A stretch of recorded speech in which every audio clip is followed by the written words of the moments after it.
Ek het nou vanoggend al hier so lekker lank voor die erediens gesien, hier's mense wat hier sit en hulle is sommer besig om met mekaar so te kuier daar waar hulle sit. Nou wonder ek of ek julle nou nog steeds moet aanmoedig om te sê, maak gou seker wie's rondom jou. Dalk is hier mense wat vir ons kuier oor die naweek hierso. Wys net sodat ons sien. Sommer baie. Julle moet definitief hallo gesê word, so julle moet seker maak. Julle wat hier voor sit, julle moet daai mense agter julle moet julle hallo sê. Kom ons sê gou vir mekaar hallo.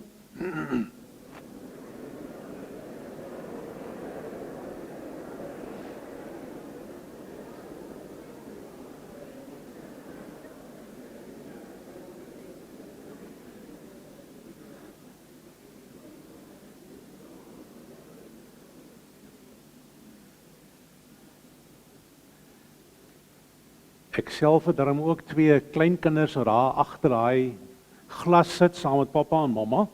So Barend en Mia, oupa weet van julle. Ek het gesien julle beduie daar deur die deur ook. Vir my gelyk asof die kleinste een baie lus het om gou af te hardloop hier sonder die preekstoel se kant toe. Maar ja, dit is sommer lekker om so te kan wees op 'n plek waar jy weet daar's mense wat jy ken, daar's mense wat saam met jou glo, 'n plek waar jy erken kan word en geliefd kan wees, en dit alles ook in God se teenwoordigheid in hierdie dag, hierso op hierdie Sondag. Ek het mos nog altyd maar 'n lied wat ek voor die tyd speel. Kom ek sê dalk ietsie net daarvan ook weer 'n slag. Ek praat normaalweg van 'n luisterlied, en daarmee het ek dit in gedagte. Dis 'n lied waar ek net kan terugsit, die klanke kan hoor, dalk die woorde kan sien, en 'n plek waar ek sommer net kan voel, maar hier kan ek ook tot rus kom. So daarom praat ek van 'n luisterlied. En in hierdie selfde oomblik gee ons dan nou ook geleentheid dat die Christuskers vanoggend aangesteek kan word. Ek het nou sommer al so hierdie kers ook hier so aangesteek. Het voel vir my soms daar is mense wat sterker aangespreek word deur simboliek as ander. En vir party mense lê daar net 'n kosbare oomblik ook daarin om bewus te wees van die kers en te weet wat is die simboliek wat agter dit lê. Ek het so 'n bietjie op die verjaarsdaglys het ek gekyk wie verjaar almal deur die loop van die week. Nou is ek mos nou nog nie so sterk op elke liewe naam van diegene van julle wat nou vanmôre hier sit nie. Maar ek wil dalk vra, is hier nie dalk iemand wat deur die loop van hierdie week verjaar? Wat lus het om hierdie kers hier voor my te kom aansteek? Jy kan maar klein wees, so klein soos wat jy is, as jy verjaar. Terwyl dit gebeur, kom ons luister dan ook na hierdie woord.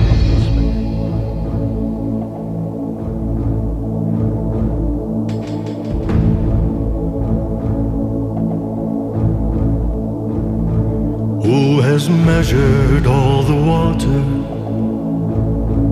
in the hollow of his hand?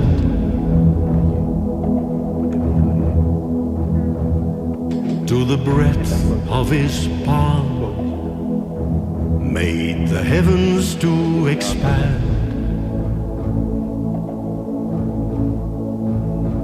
Who weighs mountains in a balance and counts the dust of earth.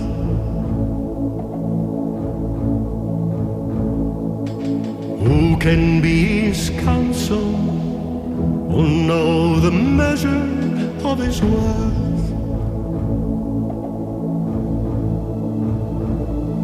Who stretches out the heavens like a dwelling tent unfurled.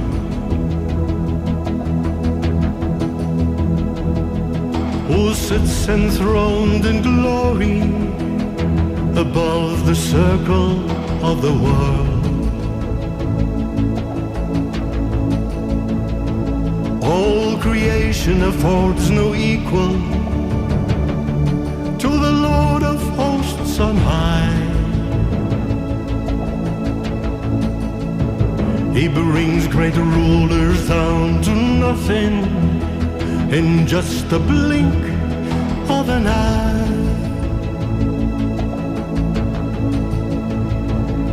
When I'm faint, weak and weary, and my will to live is gone,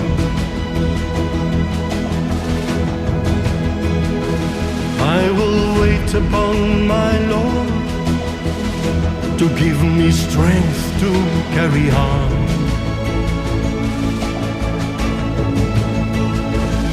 I will mount on wings like eagles to soar way above the sky. My God, my Savior, my Creator gives me eagles' wings to fly. Come, let us kneel down and praise Him. Let us worship Him as Lord. Let us lift His name on high and sing His praise in one accord. Why would I still try to fathom the measure of His love?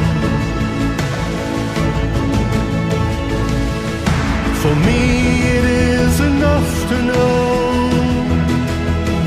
He will return from heaven above. So come worship and adore Him. Come dance before His throne.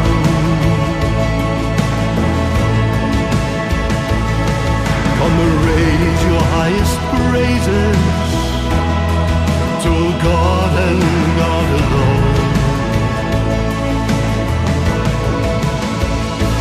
He has promised to return for us on the clouds in majesty.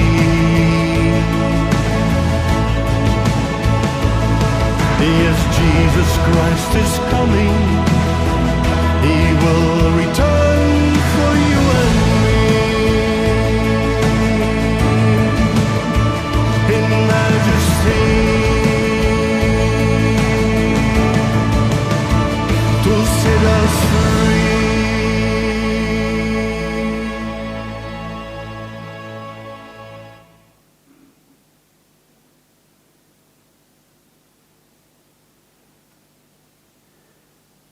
Ons hulp kom van die Here wat die hemel en aarde gemaak het.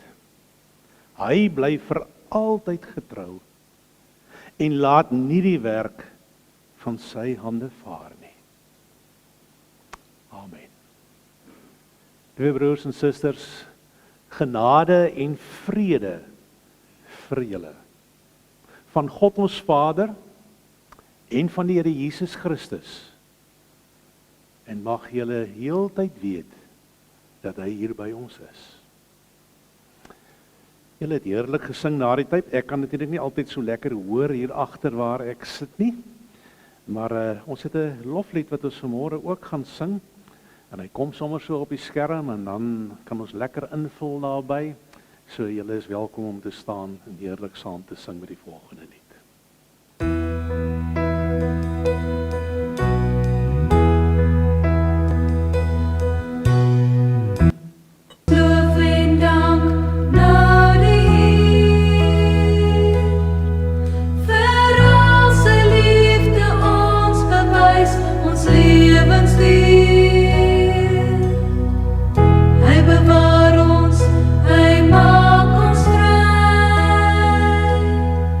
Hy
Ek lees vanmôre uit Psalm 13 uit. En as julle na die Psalm luister, dan sal julle ook baie klanke optel van dit wat ons gehoor het in die lied wat Piet Smit gesing het. Daardie lied is teen die agtergrond van Jesaja 40. Maar ek dink daar is ook groot ooreenkomste tussen hierdie twee teksgedeeltes. So ons gaan lees uit Psalm 13 uit. Net enkele verse daar. En dan gaan ons saam bid voordat ons dit doen.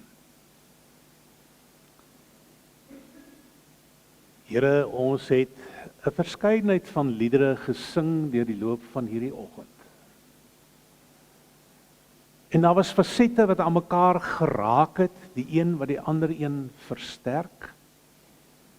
En so weet ons in hierdie oggend, Here, dat ons bevoorreg is om te kan sê dat ek glo, dat ek aan U behoort en dat ek U kind is. En daarom is dit 'n wonderlike geleentheid so op 'n Sondagoggend om ook hier aan U voete te wees en hier stil te word. Allerhande oomblikke te beleef, oomblikke waar ek dalk voel ek word meegeneem, saamgeneem. Oomblikke waar ons dalk nog sukkel om regtig waar ontvanklik en kalm en vredevol te raak terwyl ons hier so sit. Here, en dan is daar ook 'n groot stuk genade daarin vir my om te kan weet, hier is 'n klomp mense wat U vir mekaar gegee het, sodat ons vir mekaar kan omgee, sodat ons net eenvoudig maar saam kan wees en kan weet, maar hier is 'n gedeelde faktor aanwesig. God, dit is U. Dit is die ervaring van Jesus Christus wat met ons praat en met ons werk. En dis die Heilige Gees wat vir ons dalk soms dinge laat doen waarvoor ons nie self die moed of die ervaring het om dit te kan doen nie. Here, en daarom kan ek ook maar net myself aan hierdie oomblikke aan U gee en sê, Here, hier is ons met mekaar as gelowiges en dit gaan net oor U. Dit gaan oor dit wat in hierdie oggend uit die skrifgedeelte ook na vore kom, wat dalk net vir my is. So Gees, wil U werk, wil U ons seën. Dankie dat ek op U kan staat maak, ook in hierdie oomblikke. Amen. Psalm 13, en hy klink soos volg. Vir die koorleier 'n psalm van Dawid. Hoe lank gaan U my nog bly vergeet, Here? Vir altyd? Hoe lank gaan U nog van my af wegkyk? Hoe lank moet ek nog my eie planne maak en my dae met kommer deurbring? Hoe lank sal die vyand my nog oorheers? Luister tog en antwoord my, Here my God. Gee my tog nuwe lewenskrag, ek wil nie sterwe nie, anders sê my vyand, hy het my oorwin en juig my verdrukkers oor my ondergang. Ek hou vas aan die troue liefde, oor die uitkoms wat U gee, juig my hart. Ek wil sing tot eer van die Here, omdat hy aan my goed gedoen het. Ek het vir Anneke ook gesê, toe ek so nader kom vanoggend, en ek sien daar's 'n klomp van ons lidmate wat in die klein saaltjie sit en saam bid. Dit doen my goed om dit te sien. Dit doen my goed om te weet dat daar mense is wat ook intree vir dit wat in hierdie dag hier gebeur, En dalk ook vir die res van die week, dit wat in Langebaan weg gebeur. So, hou daarmee aan.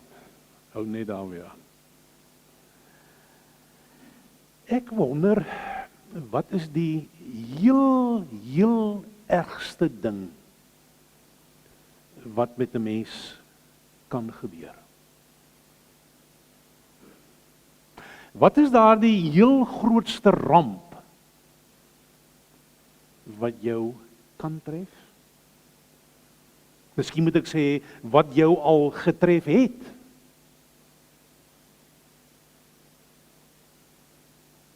Kom dit van self? Is daar sulke oomblikke? Sit jy in die huidige omstandighede? Sit jy nou in sulke omstandighede? Miskien was dit die keer gewees toe jy in 'n motorongeluk was. Miskien toe jy op pad was na die teater en onder die operasiemes gekom het. Dalk was dit daai geleentheid toe jy by die dokter in sy spreekkamer sit en jy sy diagnose aanhoor. Die soort van dinge wat ek noem, is die soort van dinge wat lidmate weekliks ervaar en met my deel. En daarom het ek die aanvoeling gehad dat dit goed is om in hierdie dag by 'n teksgedeelte soos hierdie weer stil te staan. Miskien is dit toe jy daai doodsberig ontvang het.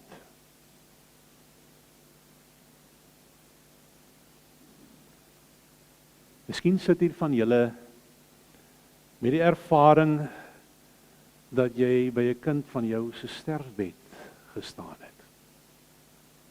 Kan daar iets ergers wees as dit?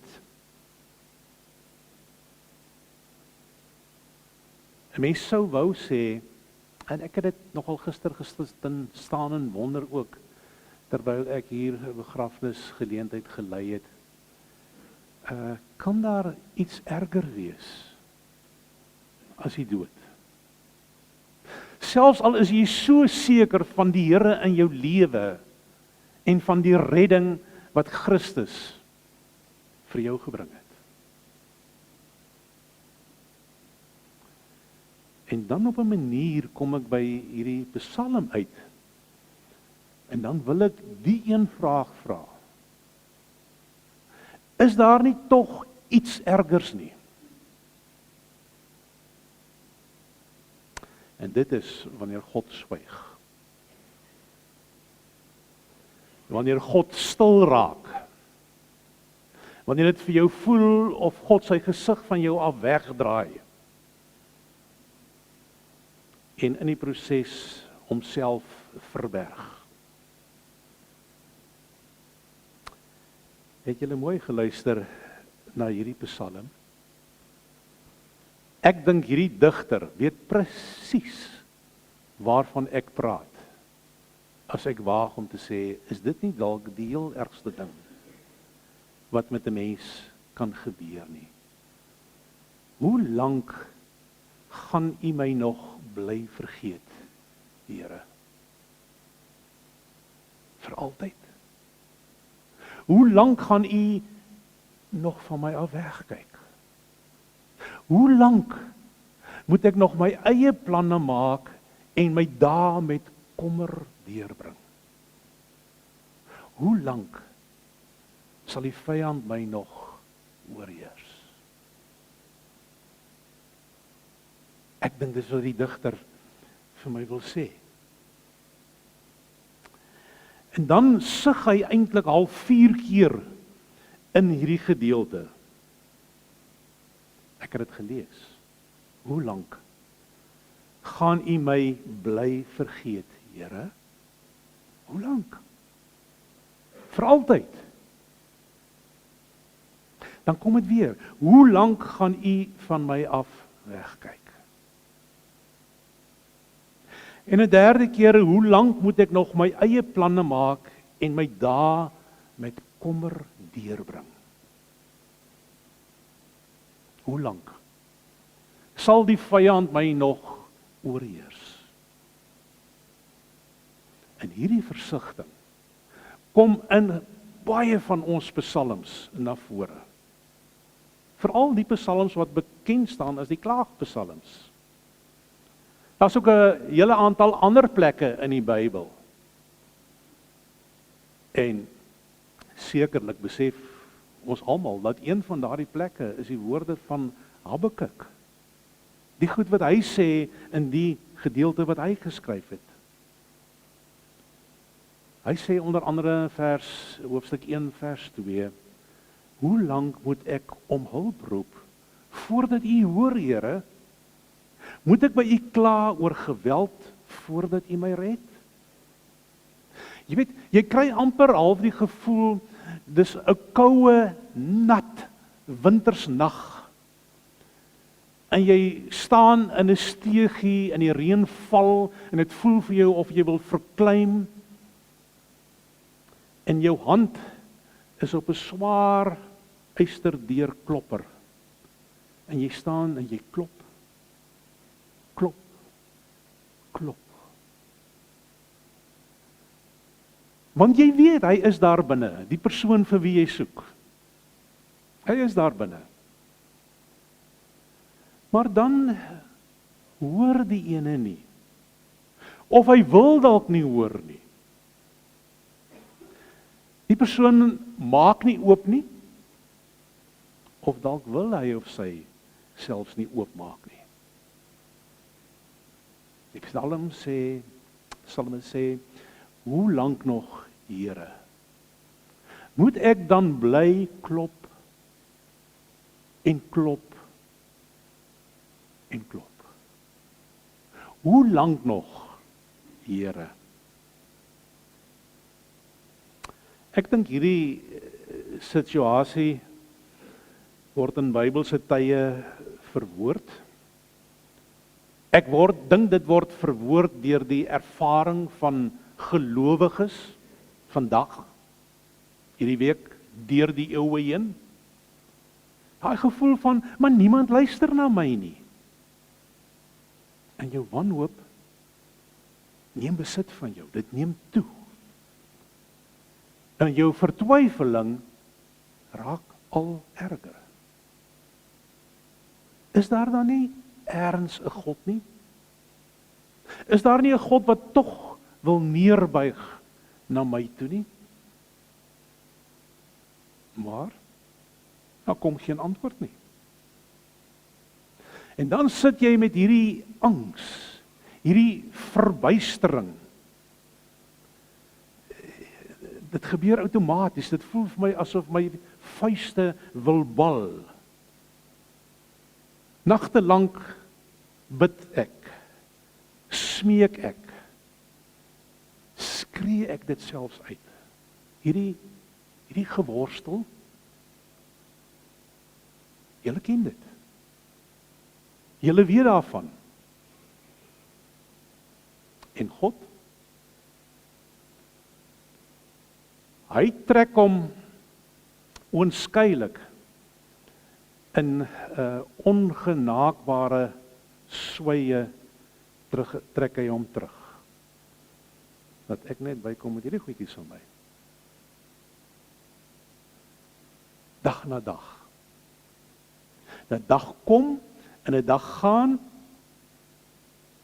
maar hierdie selfde ding bly aanwesig in jou lewe. Alles bly maar net eenvoudig dieselfde en jy bly sit met die vraag, maar en waar is God? Dit is asof God net nie daar is nie. En is hierdie soort van omstandighede wat 'n mens soms half tot rasernay dryf. Ek dink 'n mens sou kon sê, dit is sekerlik die ergste van die ergste. Want dit is sulke tye wanneer mense voel dat God onbetrokke is. Dis sulke tye wat mense al voel, maar God is irrelevant. Partykeer trek mense hulle skouers op, en ander kom op die punt waar hulle God finaal verwerp. Want hy is tog nie werklik nie, hy het nie invloed nie, hy hoor nie. En dan wil 'n mens oor Psalm 13 vra, is Psalm 13 ook so? Wil Psalm 13 ook maar sê, raak ontslaaf van geloof, weg met hoop, daar bestaan tog nie regtig waar so iets nie? Nee, want die laaste gedeelte van die Psalm, ja, eintlik seker die hele gedeelte van die Psalm, moet ons dit baie mooi hoor, dat in hierdie omstandighede, is die digter besig om met God te praat. Hy is definitief, hy is veral besig om met God te praat. Ja, die digter worstel, hy bid, hy smeek, en dan op die ou einde hierdie verrassende gedeelte in 'n enkele vers waar jy hoor, hy besing die lof van God. Nou besef jy in hierdie woorde van die digter, in die tyd wat hierdie Psalm geskrywe is, het daar iets gebeur. Daar's 'n stuk geloofsgroei wat plaasgevind het, wat ontwikkel het in hierdie digter se gedagtes in sy lewe. Kom ons kyk vir 'n oomblik net aan na die manier waarop hy God se naam gebruik. In vers 2 is hy eintlik halfsaaklik. En onmiddellik daarna volg die klag van, hoe lank dan nou nog? As jy na vers 4 toe blaai, dan sien jy hier is 'n ontwikkeling wat plaasvind. Hier's 'n bietjie meer van 'n intieme manier waarop hy God aanspreek, as hy sê, Here my God. En dan kom jy uit by vers 6, en dan sien jy, hier is die lof dan nou skielik in hierdie Psalm aanwesig. So ek dink van hierdie Psalm sou 'n mens kon sê, hy begin met hierdie aanklag, en die grootste gedeelte van die Psalm bestaan uit hierdie aanklag, en dan op die ou einde vloei dit oor tot lof. So ek hoop julle sien dit. Hierso is 'n reuse sprong wat in hierdie Psalm plaasvind. Hier's 'n groot swaai waarvan ons bewus raak. Want hy eindig totaal en al anders met ander emosies as waarmee hy begin het. En dan wonder 'n mens nou, wat het dan nou hier gebeur? Het die situasie van die digter moontlik verander? En as mense nou 'n bietjie gaan rondlees oor wat mense sê oor hierdie Psalm, dan is die meeste van die uitleggers daaroor eensstemmig dat hulle nie dink dat die omstandighede van die digter verander het nie. Sy omstandighede was hier aan die einde dieselfde as wat dit in die begin was. En dan wonder mense nou, maar wat is dan nou die geheim van hierdie Psalm? Wat is die geheim van geloof en hoop? Wat is die geheim van my lewe? En dalk help vers 6 vir ons daarmee, as hy sê, ek hou vas aan u troue liefde oor die uitkoms wat u gee, juig my hart. Ek wil sing tot eer van die Here, omdat hy aan my goed gedoen het. Die liefde. Die liefde waarvan hier gepraat word, veral in die Ou Testamentiese konteks ook, moet ons besef, is God se verbondstrou. Is God se verbondsliefde. Is die keuse wat God gemaak het vir die volk van Israel, ter wille van die behoud van die wêreld. Lees ons in Genesis 12. Want God gaan 'n verhouding met Israel aan, omdat hy die mensdom, die wêreld in gedagte het. En die digter weet, God het 'n plan. Daar is 'n doelwit. Hy het 'n plan met hierdie wêreld. En hy sal nie Hy sal nie dat daar enige iets wat kan gebeur in hierdie wêreld, dat dit 'n invloed op hom het, sodat hy afsien van hierdie oorspronklike plan, wat hy gedeel het met Abraham nie. En dit herinner my dan aan 'n teksgedeelte in Romeine 8 vanaf vers 31 tot 39, wat handel oor God se troue liefde. Ag, sommer so terloops, ek sit nou die dag saam met een van ons palmvriende by 'n senior persoon en sy vra my aan die einde van die gesprek, want ons beland toe saam daarso, vra sy vir my, het jy dalk iets voorberei? En ek sê, nee, nie eintlik nie. Maar laat ek hom nou net vir jou sê, normaalweg gaan ek nie so beplant na iemand toe nie. Partykeer gebeur dit in die gesprek. En sy slaan haar Bybel oop. En sy lees oor hierdie troue liefde van God in Romeine 8, vers 31 tot 39. En in hierdie gedeelte is daar ook 4 sulke retoriese vrae wat gevra word. Kom ek lees dit net vir julle. God is vir ons, wie kan dan teen ons wees? Wie kan die uitverkorenes van God aankla? Wie kan ons veroordeel? Wie kan ons van die liefde van Christus skei? Dit tel vir my op in Psalm 13 as hierdie 4 vrae in hierdie gedeelte gevra word. En dan eindig die gedeelte, of in die gedeelte kom dit ook na vore as daar staan, daar is 'n oortuiging by Paulus aanwesig en hy sê, geen dood of lewe of engele of bose magte, of teenswoordige dinge of kragte of hoogte of diepte of enigiets anders in die skepping kan ons van die liefde van God skei nie. Die liefde wat daar in Christus Jesus ons Here is. Ek hoor weer die klanke van Psalm 13. As hulle, God is vir ons, wie kan dan teen ons wees? Wie kan die uitverkorenes van God aankla? Wie kan ons veroordeel? Wie kan ons van die liefde van Christus skei? En dan hoor ek weer die vraag hierso in Psalm 13 wat sê, hoe lank nog, Here? En die einde van die Psalm wat sê, ek hou vas aan u troue liefde. Hierdie digter is so seker dat God sal doen wat hy sê, dat dit vir hom is asof hy dit reeds gedoen het. Vir hierdie digter aan die einde van sy vraag, kom hy op die punt wat hy sê, maar sy toekoms is onwrikbaar seker in die hande van die Here. En dan is dit amper asof hy dit half beleef. Dink 'n mens sou kon sê dat Psalm 13 is die uitroep van iemand wat nog in die donker staan. En tog alreeds die son van God se teenwoordigheid sien deurbreek as 'n werklikheid wat gaan gebeur in sy lewe.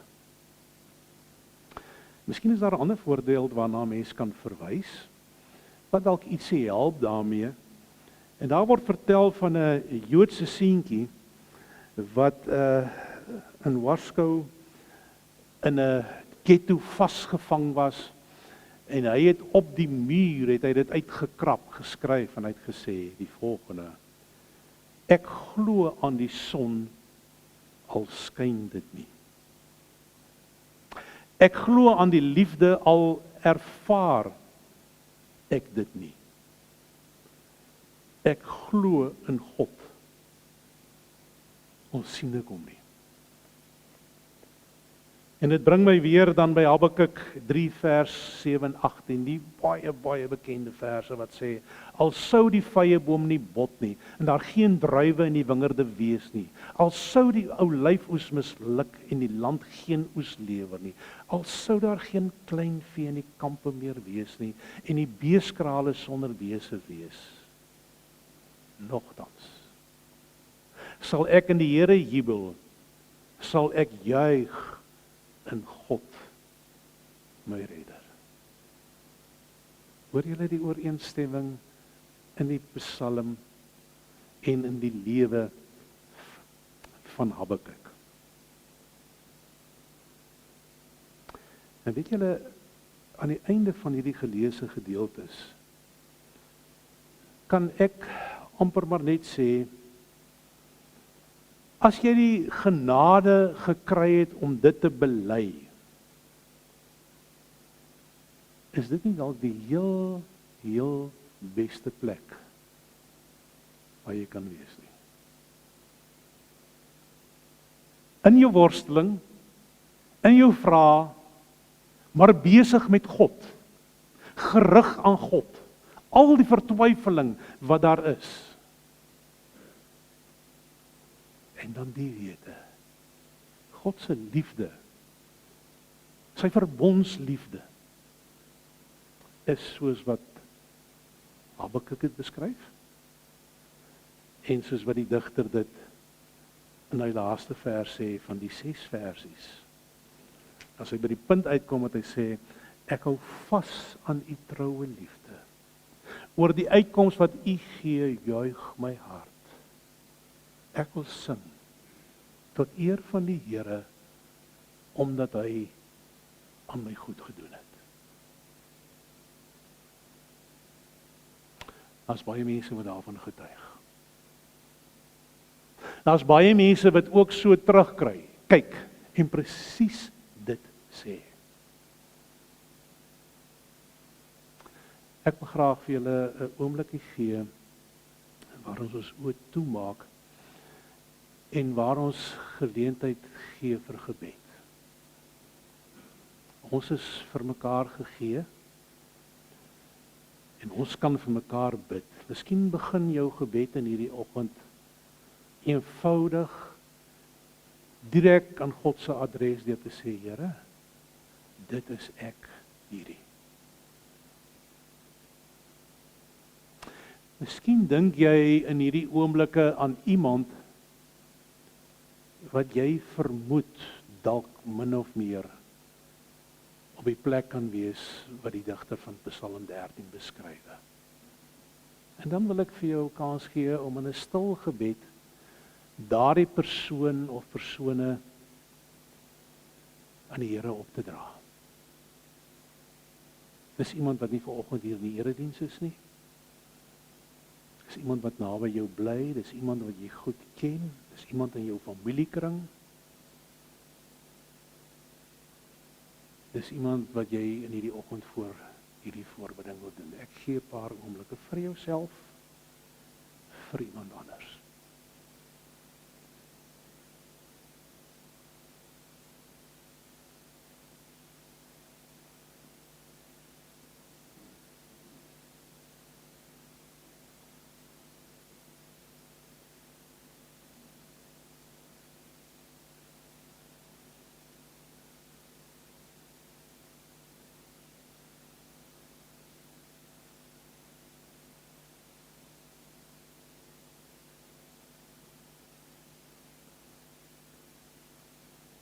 Here, ek kan my ook indink. Ja, miskien kan ek nie, maar ek dink aan mense wat oor die wêreld heen sit in die donkerte, die geluide in die lug, dit wat aanduiding gee van 'n aanval, en wat nie weet wat om te doen nie. Ek dink aan kinders wat dalk in 'n huishouding sit waar daar nie liefde en versorging aanwesig is nie. Dink aan mense wat deur reën in hierdie tyd van ons jaar hulle eiendom verloor het, gesien het hoe 'n stuk grond net eenvoudig verdwyn. Wat sit in 'n huis waar dit nie warm is nie en waar die wind fluit deur die gate in die sinkplate.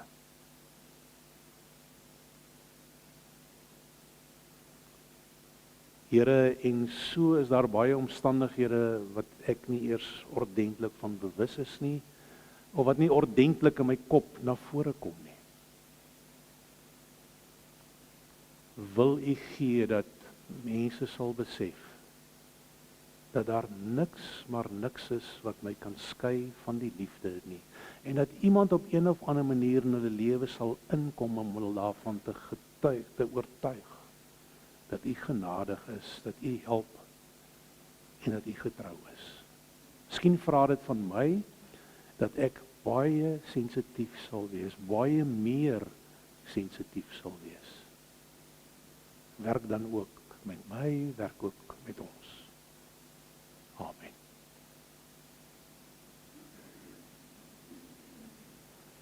Jy weet wat is die plek waar jy jouself bevind op hierdie stadium. Kom ons sê ook vir die Here dankie. Een van die maniere is dat ek my tyd kan gee, die ander manier is dat ek my gawes kan gee. En die ander ene is ook dat ek, as ek nou daai direk moet vertaal, my skatte kan gee. In hierdie oomblik kan al drie daarvan waar wees as jy ook jou materiële offergawe gee. Ek het 'n gebed wat geskryf is vir kinders, dit is jeugmaand. Ek hoop van harte dat as ek dit op die skerm gooi, dat dit leesbaar is.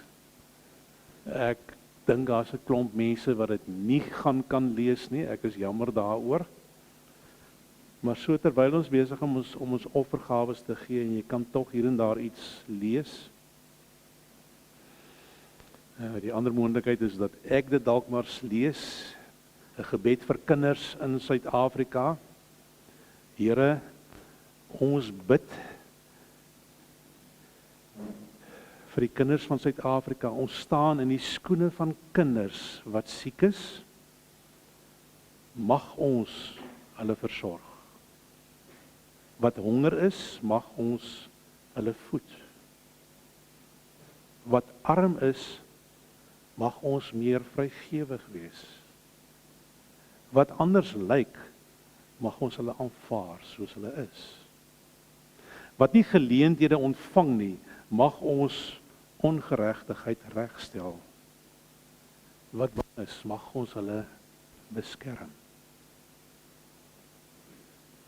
Wat hartseer voel, mag ons hulle troos.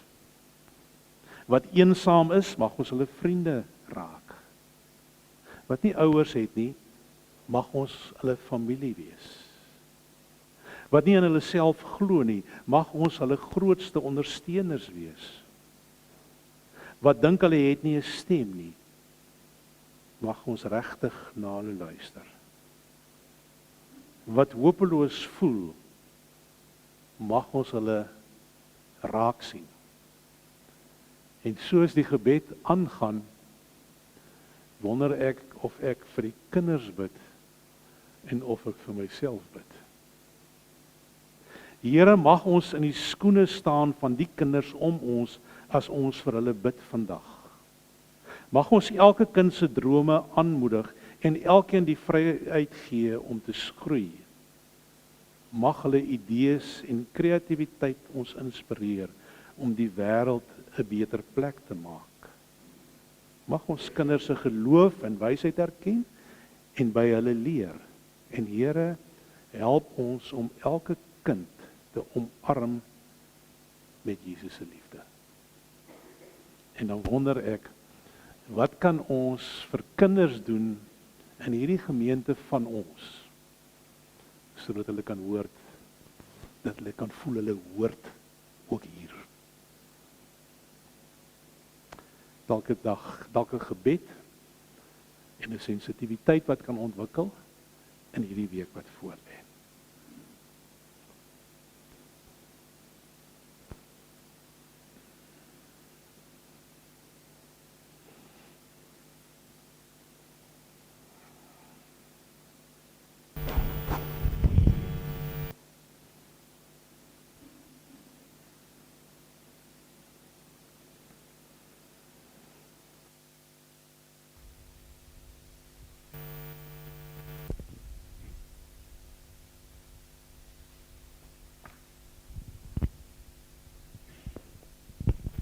Kom ons maak dit dus oor toe asseblief.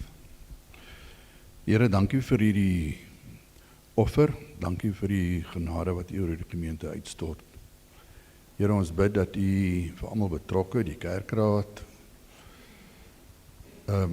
sal toerus met rentmeesterskap om die gemeente, U gemeente, se fondse, se toerusting, se geboue te beheer, te versorg. Ons dankie vir alles wat U vir ons doen, Vader. Ons bid dit in die naam van die Here. Amen. Baie dankie.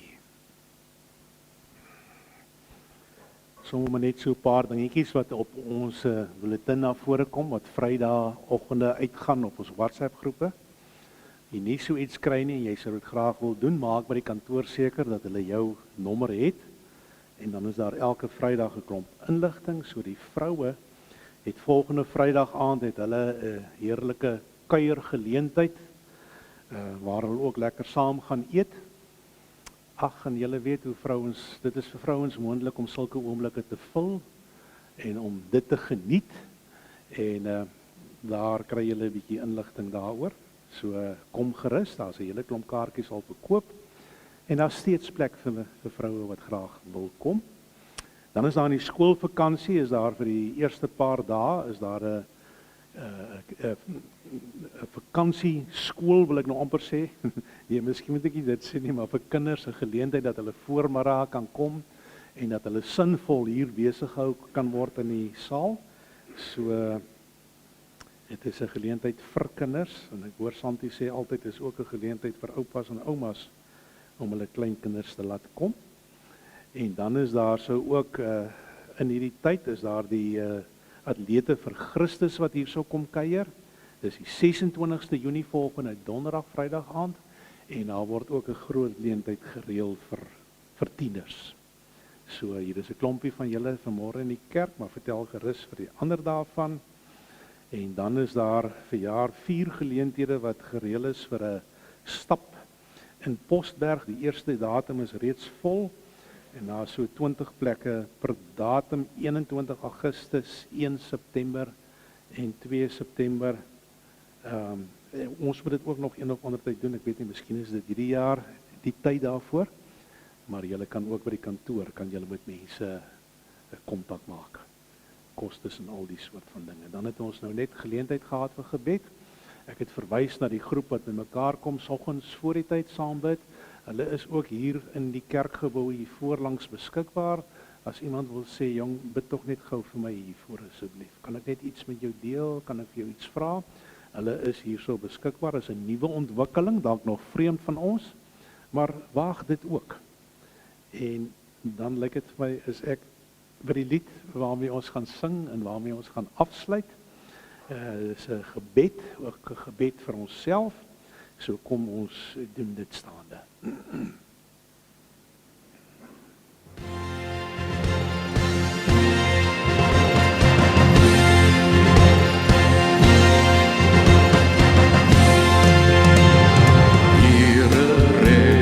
Groot en machtig, U oorskou ons lewenspad.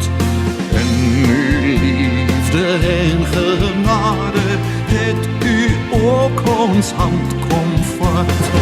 Hier U leven brengt bevrijding, leed op my hand kom vat. Leed op my hand kom vat.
suster, jy sou, as ek die seën uitspreek, sou jy simbolies ook jou hande kon uithou en so God se seën ontvang.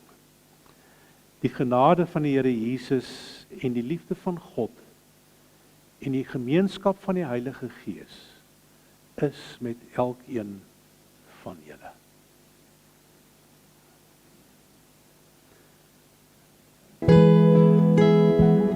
Laat dit so wees, Here, amen. Laat dit so wees, Here, amen. Heer, laat ons leef soos U leer, Here, amen. Laat dit so wees, Here,